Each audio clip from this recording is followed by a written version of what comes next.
Blog. আজকে খুব ছোট্ট একটা ব্লগ ভিডিও নিয়ে এসেছি। রবিবার দিনকে রেমাল আমাদের এখানে হওয়ার পরে সোমবার দিন ছাদে উঠে ভিডিওটা একটু বানিয়েছি।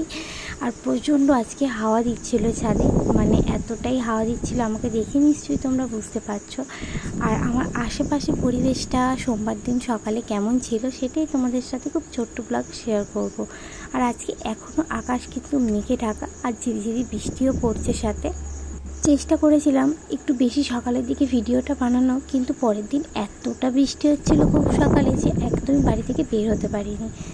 আর এই যে জাম গাছটা দেখছো, এটা বাড়ির পাশে একদম ঝুঁকে গেছে অনেকটাই কালকে রাতের ঝড়ে।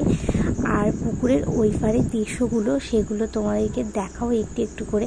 চলো আজকে ব্লগটা পুরোটা দেখতে থাকো, আশা করছি আজকে ব্লগটা তোমাদের ভালো লাগবে।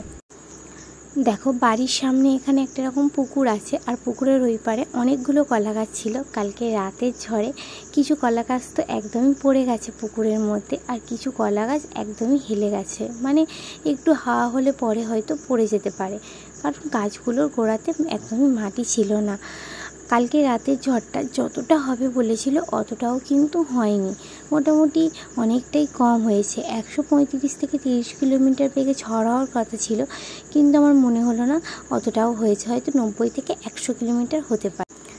ভিডিওটা দেখে তোমরা বুঝতে পারছো যে আজকের এখানেও কিন্তু বেশ হাওয়ার দাপট রয়েছে, মানে ঝোড়ো হাওয়া বইছে। আর পুকুরের জলগুলো কি সুন্দর হচ্ছে দেখো, এটা দেখতে আমার খুব ভালো লাগছিল, তাই একটু টুক করে ভিডিও করে নিলাম। আর নারকেল গাছগুলো খুব দুলছিল। আর এখানে না এখনও আকাশে যেরকম সেই বর্ষাকালের মেঘগুলো যায় অনেক নিচে দিয়ে উড়ে উড়ে ভেসে ভেসে, ঠিক সেরকম একটা ফিলিংস কিন্তু হচ্ছিল। উড়ন্ত মেঘ নিচ দিয়ে অনেক উড়ে উড়ে ভেসে ভেসে যাচ্ছিল, যেটা দেখতে কিন্তু দারুণ লাগছিল। আগের যে ব্লগটা আমি দিয়েছি আগের দিন, ওই ব্লগে আমি দেখিয়েছি নদীর পাড় কতটা ভেঙেছে, নদীর ওপর মেনলি কতটা এফেক্ট করেছে রেমাল ঝড় সেটা। আর এটা আমি খুব সাধারণভাবে আমার বাড়ির আশেপাশে কি গাছপালা পড়েছে না পড়েছে সেগুলোর একটা ওপরে ছোট্ট ভিডিও বানিয়েছি।